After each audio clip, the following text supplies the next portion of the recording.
Bonjour tout le monde, moi c'est Autisme autour de la ferme Merci Richard.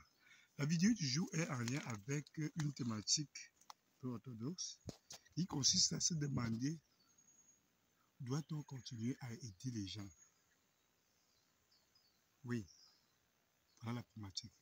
Doit-on continuer à aider les gens dans nos villages, à l'échelle nationale, au niveau africain? Doit-on continuer à aider les gens? La thématique que nous posons à la ferme Merci Richard est une thématique qui pourrait être posée et qui sera posée par toute personne qui essaierait de se lancer dans ce type d'activité, dans l'objectif qui est l'amélioration des conditions de vie, non seulement à l'échelle nationale, mais à l'échelle africaine. Il s'agit ici d'une histoire. À la fin, Merci Richard, au départ, nous avons misé sur le mimétisme. Que par mimétisme, les gens allaient essayer de faire les choses que nous faisons à la fin Merci Richard pour se développer. Et ainsi, c'est nos villages qui se développent, c'est l'arrondissement qui se développe, c'est le département qui se développe, c'est la région qui se développe, et à l'échelle nationale.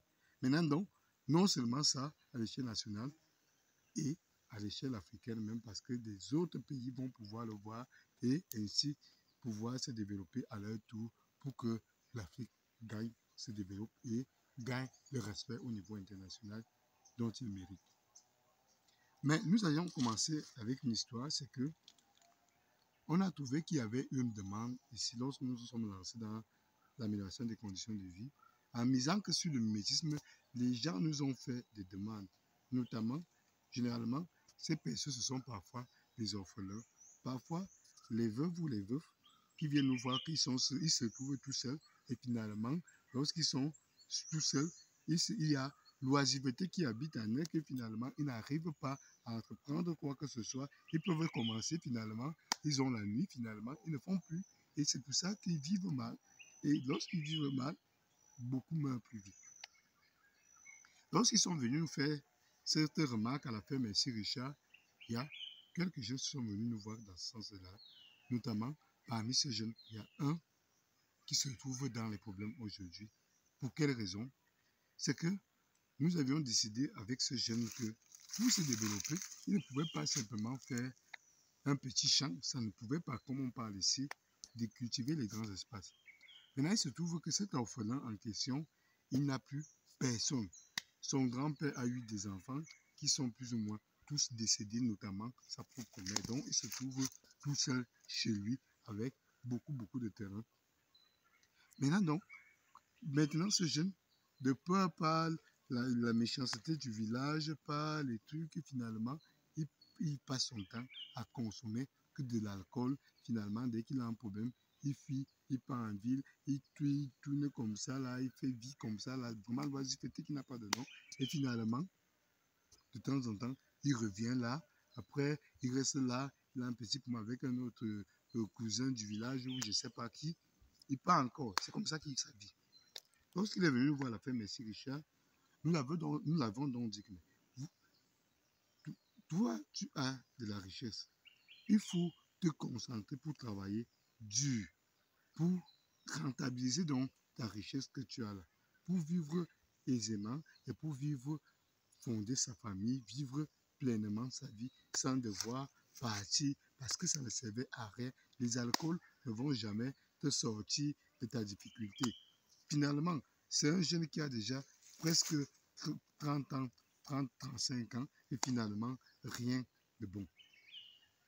Pour pouvoir faire quelque chose, il faut retrousser ses marches et travailler avec la machette pour mettre tes terrains laissés par ton grand-père. Et comme tu te retrouves tout seul, tu dois mettre tes terrains en valeur. Et finalement, ce jeune a accepté. Nous l'avions demandé justement d'aller défricher 1,5 hectare. Il avait 3 semaines. Tout ça. Ça allait élevé, mais pour un jeune qui veut travailler, c'est largement à sa portée. Il allait faire un délai de 3 semaines. Nous sommes allés voir. C'est là qu'on commence la supervision pour les jeunes dans notre village. Parce qu'il n'est pas le seul. Il y a d'autres jeunes qui font ça, qui sont venus nous voir et qu'on supervise. qu'est-ce qui se passe? Comme on n'a pas beaucoup de temps à la ferme ici, Richard, tellement nous avions des activités, ce qui se passe, c'est qu'on se lève très tôt. À 6h30, on est déjà sur place. Et là-bas, pour ce jeune-là, il est à peu près à 7 km de la ferme ici, Richard. Mais nous, on prend le temps d'y aller avec notre voiture, on met notre carburant, on part, on arrive là-bas, on voit si l'objectif est atteint. On lui a donné l'objectif de 1,5 hectare. Le jeune a fait le 1,5 hectare comme attendu. Maintenant, il fallait donc abattre les arbres. On lui a demandé comment, par quel moyen il allait le faire parce que nous ne disposons pas, on fait comme on allait pouvoir lui donner parce que nous avions des activités que nous devrons évoluer avec à la ferme Merci Richard. Il a dit qu'il pouvait faire abattre les palmiers à huile qu'il avait là-bas et qui pousse bien sûr seul, laissé par son grand-père depuis des années pour faire du vin de palme. Parce qu'il ne pouvait même plus couper les noix de latte tellement c'était élevé. On a accepté que oui, vas-y. Il a fait ça. Finalement, il a battu les arbres à la main d'abord pour ce qu'il pouvait. Et les gros arbres, il a pris un tronçonneur pour venir tronçonner ce qu'il a pu faire dans un délai de 2 semaines. Maintenant, non, on attend simplement qu'il brûle. Et comme on lui a demandé de mettre le pistache, le manioc, la banane plantain dans ce champ-là, et s'il a le temps de faire une pépinière, il pouvait commencer à mettre la pépinière, soit le cacao, soit mixer cacao, arbre fruitier. Il a dit qu'il a dit qu'il allait mettre 2 choses. Il allait mettre le cacao et plutôt les palmiers à huile. Donc, il allait diviser ça pour faire la pépinière des palmiers à huile et l'autre pépinière du cacao. C'est bien, ça c'est son choix. Il a accepté. Maintenant, donc, qu'est-ce qui se passe donc? C'est qu'un matin, en se rendant là-bas pour voir l'un de ses objectifs, il y a une personne directe, un membre de notre famille, qui vient nous voir et dit, mais votre champ est là-bas, pourquoi vous partez dans cette direction? Vous partez faire quoi? Une personne très directe de la famille. Et là, on lui répond que non, on ne peut pas superviser le travail d'un jeune, comme on a l'habitude de faire. Et finalement, la personne de notre famille, directe, vraiment, si on vous disait le nom, ou bien de quel lien filial nous avions avec cette personne, vous en serez choqué comme quoi la jalousie n'est pas toujours loin quand vous venez pour ce type de projet. C'est la personne qui part donc maintenant monter les gens du village du jeune, ce jeune serait déjà en train de nous vendre le terrain, ce qui n'est pas vrai devant Dieu.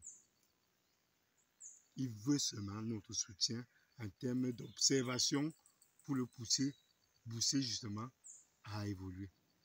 Et c'est ça que nous faisons. Il n'y a rien d'autre comme contrat avec lui. Et finalement, son village s'est levé contre ce jeune que mais il veut dire quoi? Il veut travailler comment? Est-ce qu'il a l'habitude de faire ce genre de travail? C'est ceci. Ils ont appelé le chef du village. Et par chance, nous sommes partis pour prendre une famille qui est venue donner un coup de main à la ferme Merci Richard. Et on rencontre un notaire qui nous fait part de cette situation qu'il est en train d'aller là-bas avec d'autres chefs du village pour aller parler. Et c'est là que nous, sans même savoir qu'il était question de ça, nous, on savait simplement que les jeunes avaient probablement, comme nous rencontrons ici à la ferme Merci Richard, que les gens qui voient que vous êtes en train de travailler, ils commencent à vous faire des problèmes comme ça, là, soit pour vous perdre le temps, soit pour vraiment vous déstabiliser, quoi, pour que vous ne puissiez pas évoluer. On pensait que c'était ça. Alors que non, c'était pire que ça. C'était que les gens lui faisaient le problème comme quoi il serait déjà en train de nous vendre son terrain. Vous voyez, monté par qui? Par un membre de notre propre famille. Ce n'est pas la sorcellerie, c'est quoi? Ce n'est pas la jalousie. Doit-on continuer à aider les gens, sachant qu'on peut être confronté à ce genre de conflit inutile? Un orphelin qui n'a rien demandé, il ne veut simplement qu'une seule chose, s'en sortir. Et il travaille maintenant pour essayer de s'en sortir. Et qu'est-ce que les gens font derrière? Ils veulent casser ce lien-là. Ils veulent casser cette motivation que nous apportons pour qu'ils puissent aller de l'avant. Par le biais du sabotage. Est-ce que vous vous rendez compte? Donc finalement, ayant eu la chance justement de voir ce notaire-là, nous on lui fait spontanément, on lui dit ce que nous on pas faire là-bas habituellement, sans savoir qu'on est déjà accusé là-bas. Hein. Nous on lui dit que c'est un jeune qui est en difficulté, que nous sommes en train de superviser. C'est donc ce notaire qui peut faire l'éclairage à tout un village de ce jeune que non. Otis Bogoto n'est pas ici pour acheter un terrain. Il est là pour superviser le travail du jeune. Il n'a jamais donné 100 francs à ce jeune. Il n'a jamais acheté, donné une semence à ce jeune.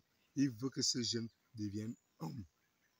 Il veut que ce jeune améliore sa condition de vie sans qu'il parte de ville en ville sans quoi faire. On sait même qu'il fait quoi parfois. On ne sait, personne ne sait. Mais lorsqu'il est au village, il est monté à bloc pour travailler à fond.